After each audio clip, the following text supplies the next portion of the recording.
Vă salut, dragi prieteni, și bine ne-am regăsit la un nou videoclip. Astăzi am nevoie de dumneavoastră. Am nevoie pentru a face un schimb de experiență. Sunt 100% sigur că și dumneavoastră aveți flori, indiferent de tipul proprietății, că discutăm despre case sau discutăm despre apartamente, despre blocuri de locuit, cu toți avem cel puțin o floare într-un ghiveci, o plantă ornamentală, ceva acolo. Eu tocmai ce m-am întors dintr-o vacanță și florile mele au nevoie de mine. Mie îmi plac foarte mult mușcatele și trandafirii. În ceea ce privesc trandafirii, urmează să reorganizez curtea și voi planta o multitudine și de-abia aștept să discut cu dumneavoastră despre ei. În schimb, am mușcatele, care îmi sunt foarte dragi. Nu numai acestea din spatele meu. Foarte multe pe care o să le vedeți în minutele următoare. Și venind din această vacanță, plantele mele, având nevoie de mine, vreau să le îngrijesc, să le toaletez, să discut puțin despre udatul lor, dar tot ce ține despre îngrijirea mușcatelor pentru a le avea înflorite, sănătoase tot timpul, dar și să le trecem iarna cu bine.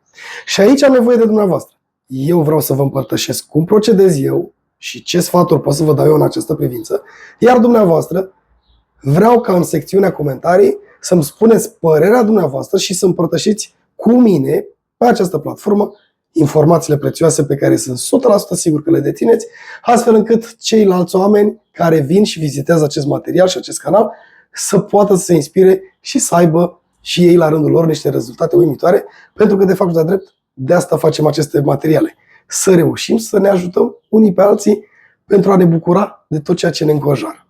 Iar eu astăzi vreau să încep cu prima parte. Și anume, atunci când vin să le îngrijesc, primul lucru pe care îl fac, mă uit la structura plantei. Să-i văd intensitatea părții vegetative, să-i văd structura florală, dar totodată pun imediat degetul să văd solul cât este de umed, dacă este umed sau dacă este uscat. Pentru că udatul plantelor și în special al mușcatelor, că despre asta vorbim azi, este foarte important. Noi trebuie să udăm mușcatele, sau cel puțin eu așa le ud, undeva la maxim 3-4 ori pe săptămână, în funcție de zona în care sunt poziționate. Cele din spatele meu se află într-o zonă aerisită, dar totodată într-o zonă umbroasă. Asta înseamnă că incidența razelor solare nu cad pe ghiveciul respectiv, iar partea de sol în care sunt fixate va sta mai mult timp umedă. Acesta este un avantaj pentru că nu va trebui să ud atât de des, dar totodată este un dezavantaj pentru că plantele și partea vegetativă poate suferi semne de boală sau totodată pot apărea fungii și nu este bine. În schimb, iau camera și merg și vă arăt în altă parte, iar în funcție de poziționarea lor mai avem și alte zone, cum ar fi aceasta de aici, puțin mai însorită, puțin mai luminată, unde udarea trebuie să fie puțin mai puternică și trebuie să aveți grijă mult mai mare cu ele. Mergem în alte zone și putem vorbi despre o zonă foarte însorită. Aici, aceste ghivece sunt foarte mult încălzite, dacă aș putea spune, de incidența razelor solare, iar aici udările trebuie să fie mult mai dese. Totodată mai am și zone care incidența solară este una directă, cel puțin în prima parte a zilei, așa cum avem aici, vedeți, soarele ajunge pe suprafața plantei și aici, din contră, trebuie udate mai mult, mai puternic. Sau mai avem zone de semi-soare cu semi-umbră, cum ar fi, de exemplu, această zonă de aici, unde am în această parte, sau acestea de lângă mine de aici, unde am o perioadă însorită și o perioadă mai răcoroasă din cauza circuitului soarelui pe bolta cerească. Și așa cum v-am spus mai devreme, în funcție de zona în care se află, primul lucru pe care îl fac este să verific umiditatea solului. Adică iau degetul, bag în ghivece aici și simți o zonă răcoroasă, dacă este mai umed, sau pur și simplu simți ceva pufos, ceva care este reavăn și nu are niciun pic de apă. Iar atunci, în funcție de cum simt eu cu mâna, vin și le ud. Atunci când le ud, dau în jur de 200-250 de mililitri per plantă în zonele însorite și în zonele celelalte, în funcție de cum simt eu structura și textura solului, 100-150 de mililitri. În părțile însorite vin de 4 ori, de 5 ori pe săptămână sau ori de câte ori este nevoie, pentru că simt că apa s-a dus din acest sol, iar în părțile umbrite ud mai puțin. Ghiveciul florilor trebuie să fie prevăzut întotdeauna cu orificii, fie că vorbim de ghiveci, fie că vorbim de jardinier. Eu aici am ales ghivece albe pentru a-mi da un contrast cu casa, pentru a fi ceva frumos. Pentru creația în sine este frumoasă și așa trebuie să facem și noi. Am venit cu o nuanță de verde pentru a da o pată de culoare, dar totodată pentru a ajuta planta, aici unde am aceste praguri, și poate și dumneavoastră aveți praguri metalice sau praguri ceramice care se încălzesc, aveți nevoie de o zonă tampon, cu foarte puțină apă. Asta nu înseamnă că face rău plantei, din contră, apa de aici va hidrata oarecum ghiveciul. Dar prezența apei în această structură, cel puțin în ceea ce mă privește, eu o folosesc doar acolo unde am foarte mult soare, așa cum ați văzut în părțile acestea de aici. Am început cu partea de udat, propriu-zisă, pentru că este cea mai importantă parte atunci când discutăm despre orice plantă, nu numai despre flori. Iar mușcatele preferă apă. Sunt niște plante care iubesc apa, dar nu iubesc apa în exces. Adică, jardiniera, ghiveciul sau tot ce aveți dumneavoastră trebuie să fie prevăzut cu niște orificii, iar atunci când udăm consistent, astfel încât prin orificiile respective să se scurgă apa. Solul din interiorul ghiveciului își trage apa necesară și îl consumă și menține temperatura în interior în 1, 2, 3 zile, așa cum am spus, în funcție de expoziția solară la care sunt. Și dacă am lămurit partea cu apa, următoarea etapă, cea mai importantă, este să ne uităm la structura plantei. Eu asta fac întotdeauna. Mă uit la structura plantei și caut ca în zona de jos a ghiveciului să nu am o boschetă reală, pentru că așa numesc eu. De exemplu, în cazul acestei mușcate regale, aici, în această zonă, am o zonă aerisită, o zonă frumoasă, fără nicio problemă. Și dacă am această zonă, caut pe cât posibil, ca și celelalte plante ale mele, să fie oarecum la fel. Ei bine, dânsa de aici a început să dezvolte foarte multă vegetație în partea de jos și acest lucru mă obligă pe mine să vin și să mai elimin unele frunze, în special cele care tind să atingă solul. Pentru că atunci când ele ating solul, se îngălbenesc, dar totodată pot ajuta să apariția anumitor boli, anumitor fungi. Acest lucru o fac foarte simplu și întotdeauna, atunci când vin să îngrijesc florile, eu îmi iau o pungă, o plăsuță de față, o pun așa pe mână, ca să pot să merg și încep și lucrez la plante. Primul lucru pe care îl fac, mă uit și identific părțile uscate. Întotdeauna eu elimin prima dată tot ce înseamnă uscătură. Mă uit în toată structura plantei, văd dacă am zone uscate, le elimin. După aceea, merg și elimin prin ciupituri ușoare toți acești lăstari pe care au existat flori. Exact cum este acesta de aici, a existat floare, vin și îl ciupesc. Adică îl îndepărtez. Puteți face lucrul acesta și cu o foarfecă, dar eu prefer cu mâna. Uitați, acestea le elimin. Acest lucru am observat și este demonstrat că stimulează oarecum producția de alți boboci noi. Și totodată nu mai consumă nici resursele plantei. Și de aceea eu îi îndepărtez. Cel puțin în cazul mușcatelor. Bine, și la petunii se face cam același lucru. După aceea iau toate resturile care sunt în zonă, mă uit dacă am o structură aerisită în partea de jos a plantei, după care mă uit în partea vegetativă să văd dacă am alte plante cu semne de boală, cu uscăciune într-o parte, cu o pată într-o parte. Dacă le întâlnesc, imediat vin și le elimin.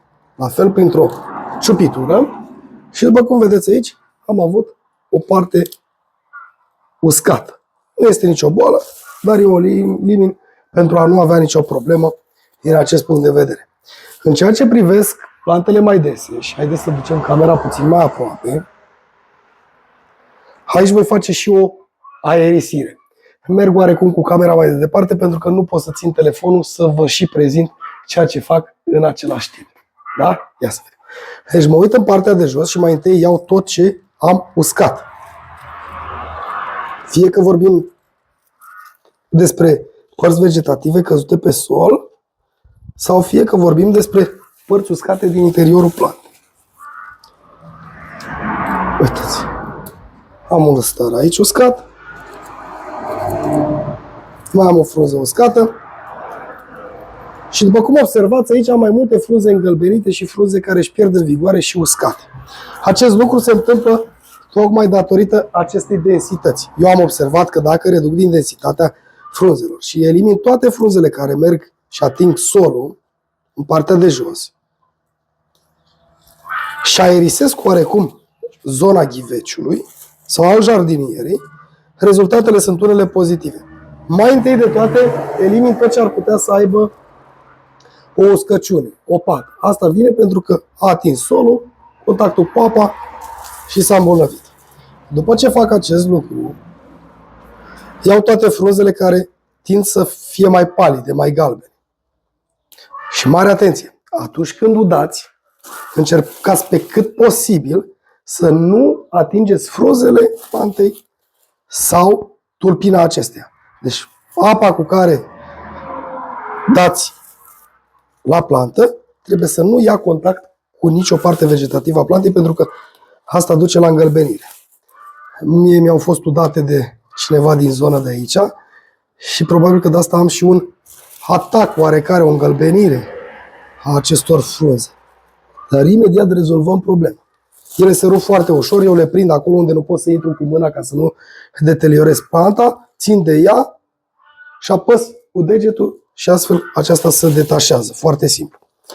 Și mă uit într-o altă parte vegetativă și acolo unde văd probleme de acest gen, elimin și îndepărtez. Și obligatoriu, cele care ating suprafața pământului, indiferent că sunt galbene, sunt mai părite, au o vigoare mai mică sau sunt foarte sănătoase, îndepărtate obligatoriu.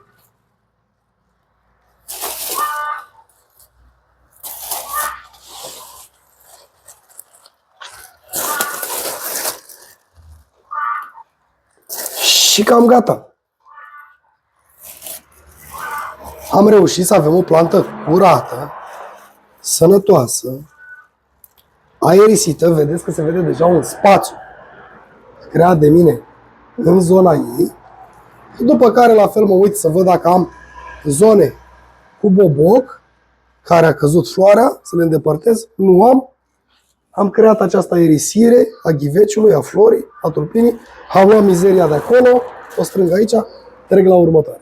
Aici avem două probleme, dacă aș putea spune astfel.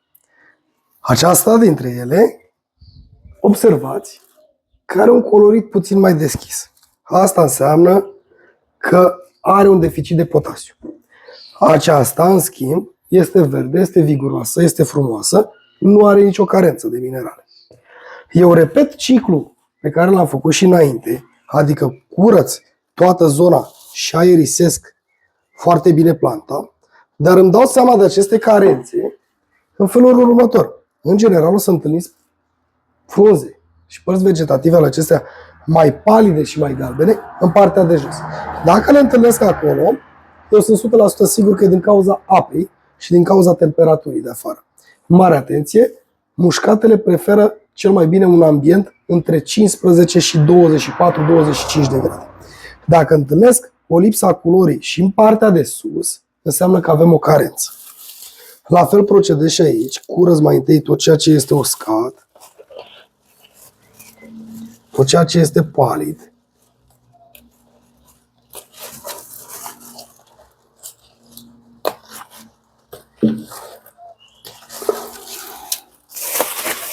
Eliberez planta și dau o oarecare vigoare. V-am spus că rupeți, apăsați în baza. Deci tu apăsați pur și simplu. Dau o vigoare plantei. Nu las părți vegetative să atingă solul ghiveciului sub nicio formă.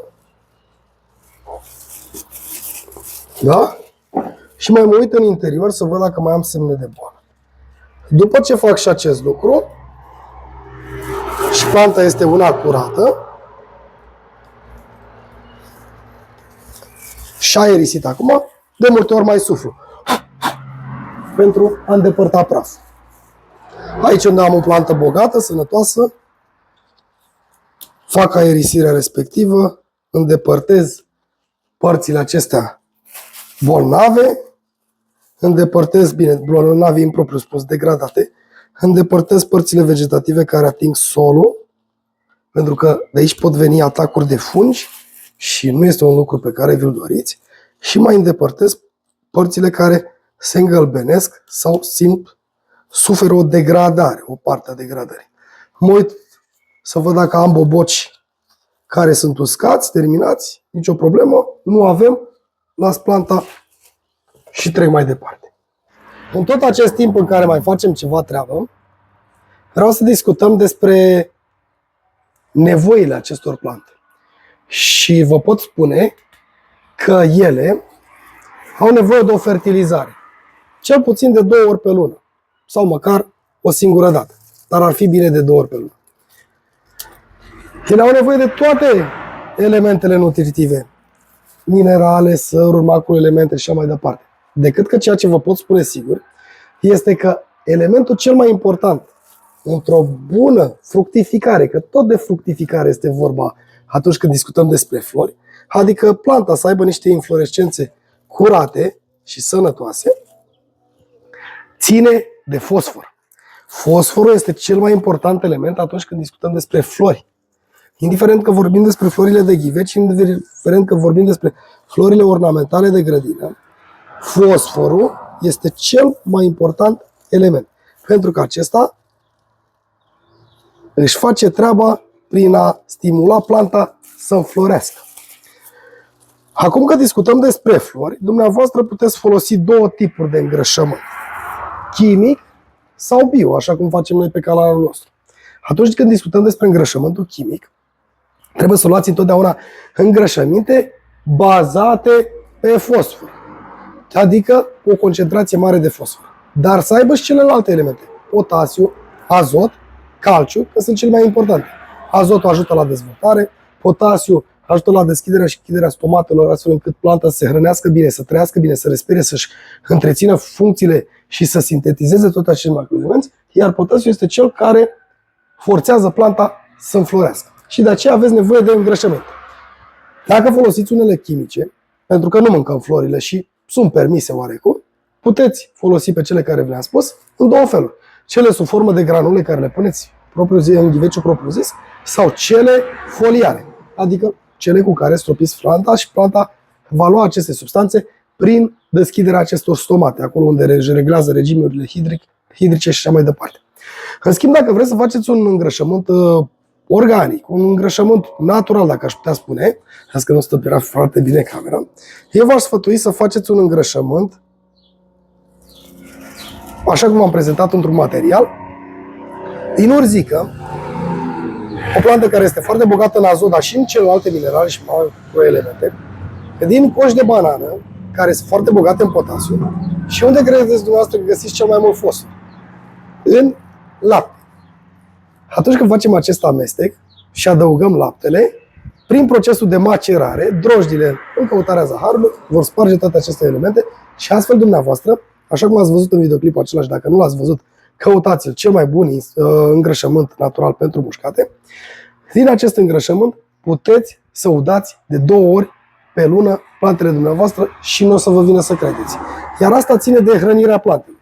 Aș mai putea spune că tot de hrănirea plantelor ține și pământul din ghiveci.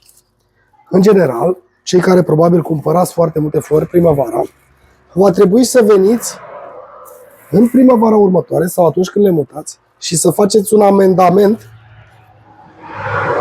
cu puțin pământ și nisip, un pământ fertil, dar nu un pământ de flori.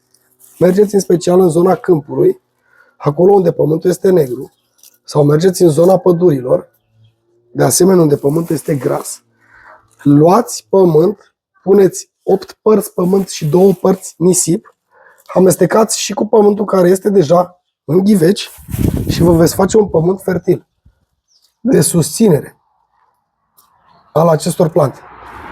Pentru că foarte mulți folosesc un pământ plin de îngrășământ care stimulează planta să crească, să înflorească. Și după ce dumneavoastră ajungeți acasă, veți avea probleme cu ea. Iar acum, dacă am discutat despre partea de îngrijire, partea de fertilizare, partea de pământ, ce trebuie făcut cu ea, și partea de amplasare și partea de udare, ar trebui să discutăm puțin și despre partea de păstrare și de trecere peste iarnă.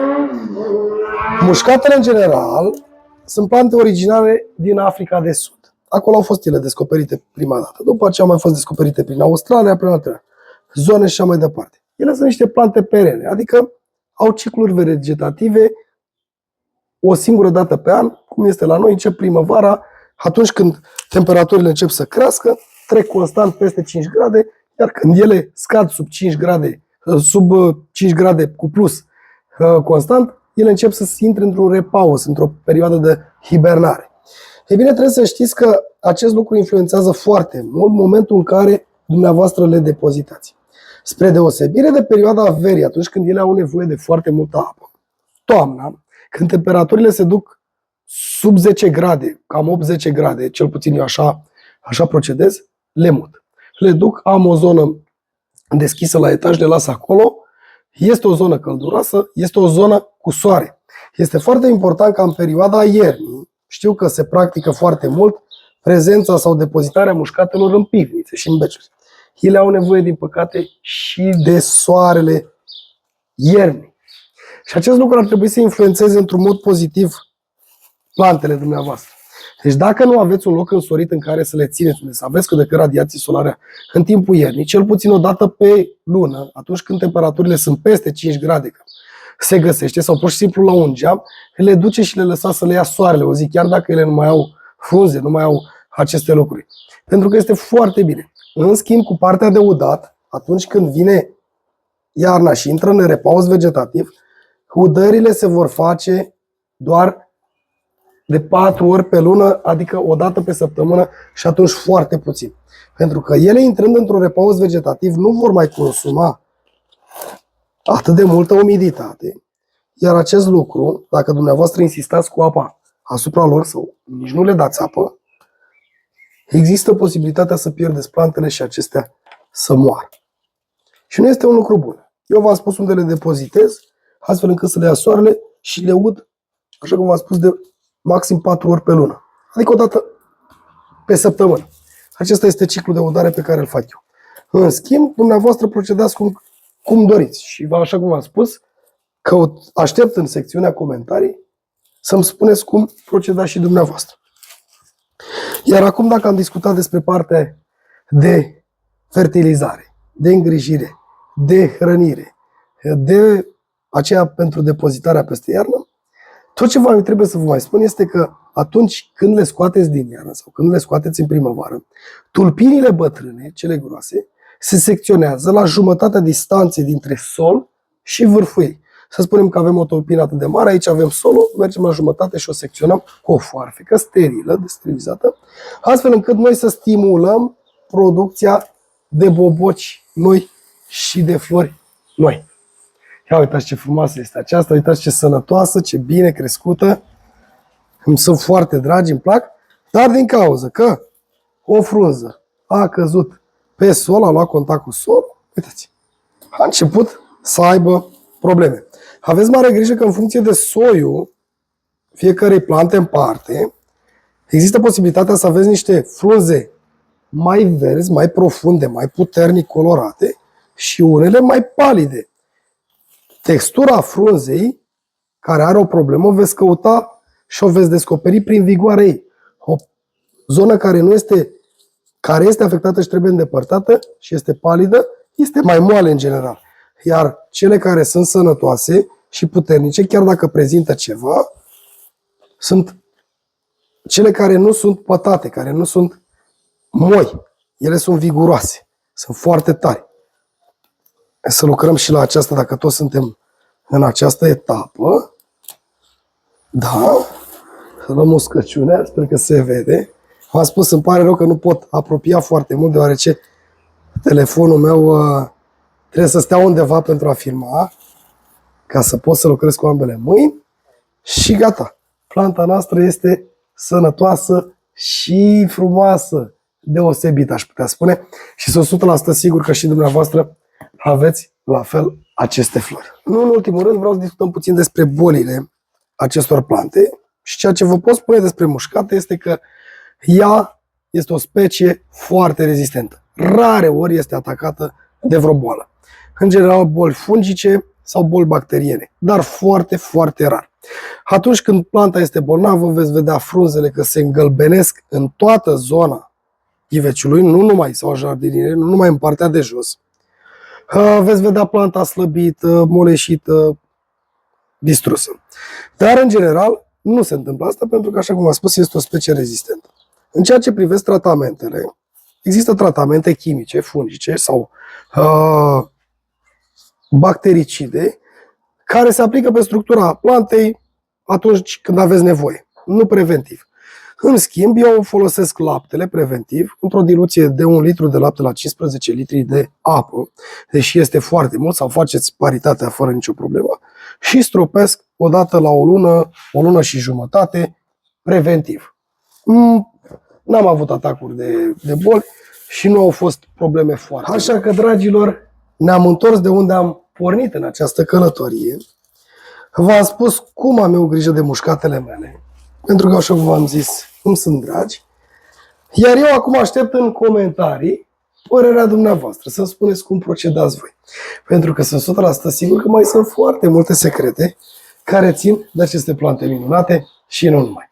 Iar până data viitoare, eu vă doresc toate cele bune și să aveți grijă de plantele dumneavoastră, pentru că Dumnezeu le-a lăsat să ne încânte zilele, să ne purifice aerul, să ne ajute, dar totodată să fim într-o permanentă legătură, într-o permanentă conexiune cu creația, cu natura, cu tot ceea ce ne înconjoară.